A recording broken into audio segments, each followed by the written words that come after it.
Welcome back, everybody, to another Dragon Ball Super video here. And today we're going to be going over a different Mechikabura list, slightly different. One that I've been running for the past few weeks now. It's a little more aggressive in some senses. I definitely can fill the board up a lot more. And because of the meta switching to more of a mid-range control style rather than being more just aggro, I think this list actually works out a little bit better. And especially into matchups that are blue. Blue matchups have been pretty, dare I say, rough for the deck.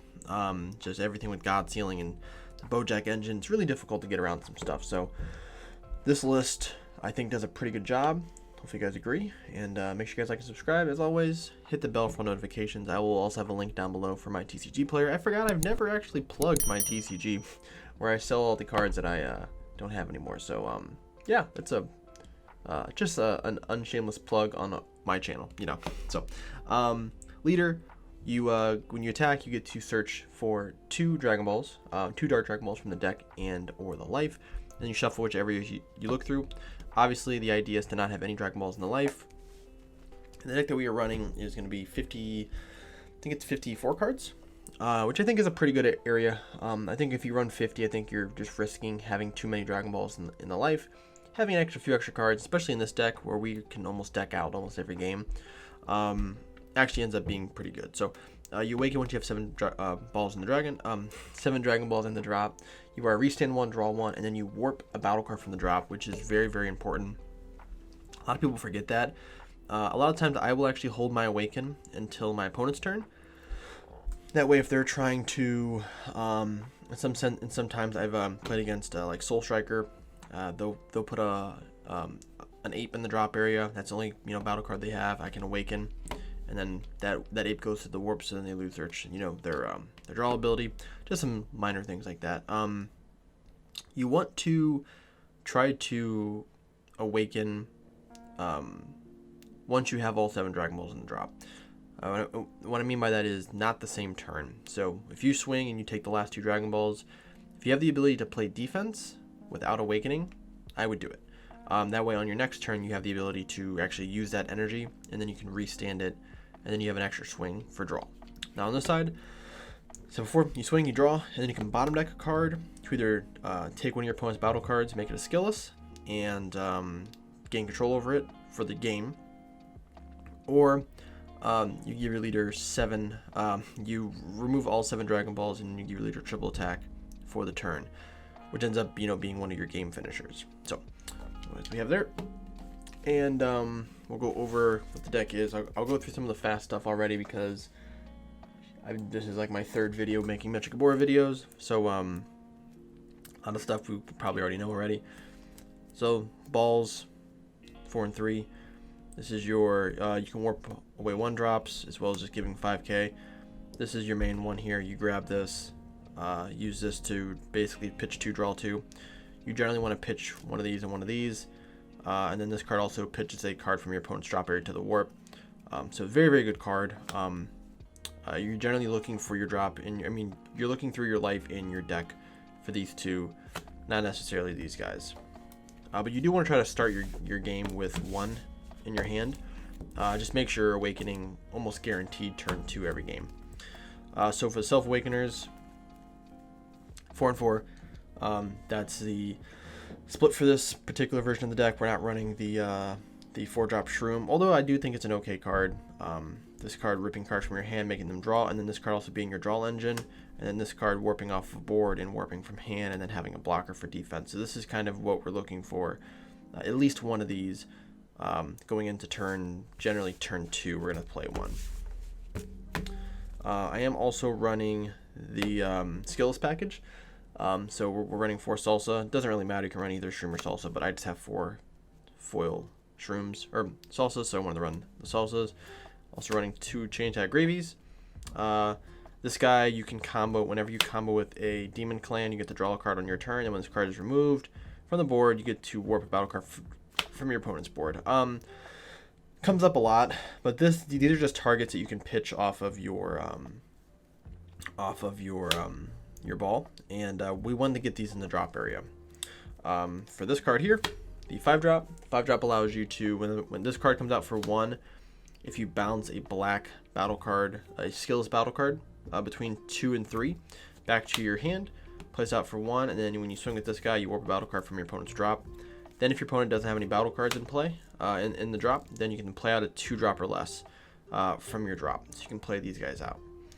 So it's a very cool little interaction there. But the main reason why we play this engine is because we play this unison here. Shinran Unison of Rescue. So I'm running 3 in this particular build. I think 3's fine. Generally, once you have this card on board in most matchups, it's just going to stay. Most people aren't going to try to remove it. But this has 3 different abilities, technically 4. The permanent is if this card were to lose a marker from an attack, you can crit a life instead. Most of the time you're not going to do that, but it does come up every now and then. +1, you can choose one of your skillless cards in play and give it double strike and then draw a card. Now what's interesting about this is that your leader creates skillless cards. Essentially, you're taking your opponent's card, putting it on your side of the board, and now it is a skillless. So you're able to use the Shinran Unison to give this card double strike and also draw a card. So you're technically not losing a card off of your leader ability. You're just going equal, which is pretty cool. So you're not really negging any cards for the turn. So this card allowing you to technically you are plussing 1 in a sense, because you're using this ability, drawing off of here to go equal, and then you're swinging with your leader to then draw a card. Plus, if you have a salsa on board already, the 4-drop, you're able to draw off of that. But this is kind of the idea. +0, if you don't have a skills card in play, you get to play out a 2 or less from your drop area, so we can play this out for free. -7, you can choose all your skills cards to play them out. We don't really use it for that effect. We mainly use it for the +1. Now, this card doesn't really come into play until probably our Awaken turn. We're not really looking to play this out turn 1. In some matchups that are slow, yeah, I'll play it out. We'll probably pitch a skillless off of a ball, and then use the -1 to play, use the -0 to play it out, and then we'll probably just crit a damage if they want to swing at it.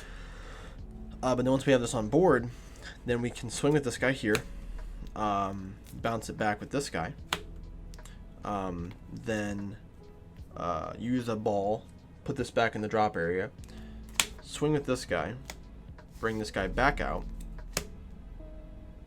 and then +1 to give him double strike. So you're swinging for once with him, once with double strike, once with him, once with your leader. Not to mention if you have another salsa on board and you can awaken that turn, and you know whatever else you have on the board. But it just makes it really nuts. Also having this card on board as well, being able to combo with the skillless to then draw a card, or potentially 2 if you have 2 of the gravies on board. It's pretty funny. But generally most time I'm going to wait until my awaken turn to play this card. We're not trying to get an early advantage with it unless we're playing against a control matchup. Then we'll play it because they're not going to attack it. And then the last kind of piece to it would be the super combo here. Note this is a 2-drop, and this is a Demon Clan. So we can combo with this card and then use the 5-drop to play it out, and then this card you can just combo with it again and draw a card. Also, you have this in play, you get to draw off of this. So if you can set this up to where you have a gravy on board, you have a 5-drop, and you have this, you're essentially swinging. You can swing with this, combo, draw 2, play this, swing with this, play this out, and then combo with it again to draw another card. For you're not losing any cards out of your hand. You're just using the same super combo over and over again to cycle it. This card's alive as soon as you have 5 cards in the drop, which with dropping the balls, we're gonna be there very, very quickly. So this is kind of the idea, main composition of the deck. It catches a lot of people off guard, and not a lot of people know what this unison does. And then when they realize I can give their cards that I stole from them double strike, makes it very, very annoying, especially when you have 20k swinging at your head. It's not very fun to deal with basically for free, for no energy at all. Some of the other stuff is Poutine. So in matchups where you play against Poutine, and I'm not really going to go over my side deck for the events that I've played in, but what I will say is the main thing you have to worry about with Poutine is blue. Blue matchups are very, very difficult for for us to deal with. Because Poutine just gets bounced back by God Sealing, gets bounced back by God Slicing. A lot of cards actually can bounce. Basically everything in the Blue Baby deck. So what you will do is, if you play against, you would side these cards, the King Summon, between 2 and 4, and then you would basically swap these cards in for this. Now the reason is because, or you swap them in for like Power Burst. But this card here, in blue matchups, it's dead. So you just play something like this. You can go in turn 2 and play out a bunch of stuff. This card, you tap for 2, you crit a life, you warp a battle card from the drop, and you play out 2 or less battle cards that are demons. So we have that, and that you can play out. So you just play any combination of these, and then you can start going into all of your shenanigans. But Poutine is a very good card for other matchups, for almost every other matchup. The 2-drop negate that once it hits the board, you have the ability to bottom deck a card. Now your opponent can't attack for the turn unless they want to warp 2 battle cards. It basically just shuts down their turn. You have a built-in floodgate into the archetype, which is absolutely great. It's searchable if you do run search cards. Also, you can pitch it off of your leader. You also can play this off of your 5-drop Salsa if need be, just because it is another body. So have that. Kind of one of the big win conditions in the deck is going to be the 6-drop Vegeta.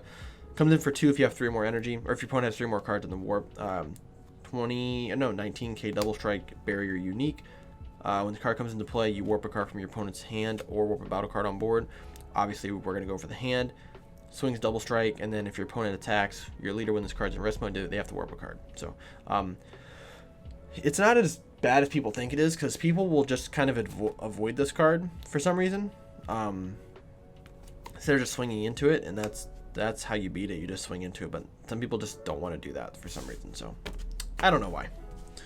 One Ginyu. When we steal a battle card from our opponent, we can play this card out, and then we have a 20k double strike. It's just for those extra turns where I know I'm going to be going for game. If I have my combo in my hand, I'll steal a battle card, swing with it, play this out, swing with that, and that just adds another swing for free. So generally, I'll when I'm going in for game, I'll combo my whole hand except for like maybe 1 or 2 cards, and then I'll use this to pop the skill list that I played and then swing with it. And generally, my opponent doesn't have any more cards in hand, so it ends up winning me the game. 2 Kai negates. You'll probably side the other 1 or 2. Comes in for 1. Your opponent has 3 more cards in the warp. Then it comes into play, negates the attack, warp a battle card, and then that card can't. The card comes back at the end of the turn with its skills negated for the remaining of that turn. So pretty good. 2 Power Burst. Again, you'll swap these out for Poutines whenever you see fit. But being able to have Sparking live as early as turn 2, when you're at like 7 or 8 life, is pretty freaking good. Now, I would say if you're gonna side these in, if you're siding more, probably add some form of 1-drop, whether it's a Kami, Black Mass Saiyan. It's just something to where you can actually get some value out of it. So you want to Power Burst and then grab something back. So if you have Kami, it's probably the best one, since this deck doesn't have a lot of barrier removal, so you use that. Darkest Judgment, 3 of. I would side the 4th one. It's a negate also if your opponent has more than 5 cards in the warp. 5, right? 3. You can play the Activate Battle for free, which is basically a black Senzu Bean for the turn. So you Senzu Bean whatever card you want, and then they have to swing over it now. So it's pretty good. The other big win condition is 8-drop Mechikabura. 20k deflect comes into play for 4, and then warps your entire opponent's field. You take 2 battle cards under 7 costs with different names, play them back out with their skills negated. What's dope is that you can use this as well. So you can use this effect and then play the skills out and then give that skills double strike. So if you have let's say you're playing against Dark Broly and you steal a 30k, you can make this card 30k double strikes, so then you have 2 30k double strikes. Pretty freaking good. Pretty good. We run this over the 6-drop Dark Mask King because, well, the biggest thing is gets over Charismatic Villain. Charismatic Villain is going to be a big card in the next set. I think green's going to be pretty big. And this card gets around Deflect. Gets around God Sealing and Charismatic, while the other one only gets around God Sealing. So this card has a play effect, while that card has to have an attack effect. So there's definitely some. If you're playing against a blue deck, I would say like if you know you're playing against the blue deck that's best of one, or you know you could side deck the other, you know, the 6 drops. That card's also very good because it's just triple strike. It burns life. It's almost dual attack in a sense. But this card for every other matchup is definitely the better option. So that's why we main board that one. One Super Kamehameha in the main board. Definitely side the other ones. This card will end up just winning you games outright. Fighting Against Fates, best overwhelm in the game. Gotta run it. So I made this instead of the 6 drop for blue matchups. This card comes in against any other matchup. I wouldn't play this card. Only in blue. Every other matchup it just gets charged. But this card comes into play whenever this card swings. You warp 1 card from your opponent's life for every 10 cards in their warp. So if you get them down to at least 10 cards in their warp, this card will automatically deal 1 damage. So if you get them down to 1, it's great. If not, if you get down to 2 or 3, this card will end up winning you the game. 25k double strike as well. Also, it's a 5k combo, so that also makes it very, very good. It's not searchable with this particular deck, but there are cards you can run to make it searchable. But it is just a very, very good card. Last is going to be the new secret rare, which is going to be the Majin Buu. If your leader is a demon clan or a demon realm race, this card has no specific cost, so it is a 3-drop counter. That's a 40k double strike. This card is probably the best secret rare to run in the deck. Better than Heroine's Lineage, better than Kai, just because the one problem that this deck has is getting over floodgates on your game winning turn. So when we give our leader triple attack, we want to potentially win that turn. And being able to have a giant board and swing at stuff, and if it takes 1 negate just to kind of ruin all of that. So if our opponent decides to topo us, or baby Hatchiyak, whatever, we can play this, pop that, and now we have a 40k double strike on board, and then whatever swings we have left with the rest of our board. So this card also, there's only 2 cards in the game that stop this card's auto from going off. One is black, one is yellow. I know there's 3 cards in the game. One's blue, one's yellow, one's black. So anything else, whether they negate or whatever, this effect will still go through, and then they'll still burn alive. But this card is just absolutely nuts. So this is definitely the best secret rare I think to run in the deck, because it should. This card's cost gets reduced by 7, so it becomes a 3-drop counter. So it's just a green cooler. So definitely pick this one up if you're going to be running Mechikabura in the future. I think going into the slower format, coolers and very, very heavy floodgates are going to be more prominent. So this card's definitely going to be better than Kai in most cases. So that's what I got for you guys today. Like I said, this is my new Mechikabura list. Not much is going to be changing in the main board going into the next set. So we'll just be running the same thing probably. Maybe some small tech changes. Obviously sideboard stuff I'm not going to go over. But the deck is pretty prevalent. I think it's very, very good, and people will see definitely next set too. So thank you guys for watching. Make sure you guys like and subscribe, and I will see you guys in the next video.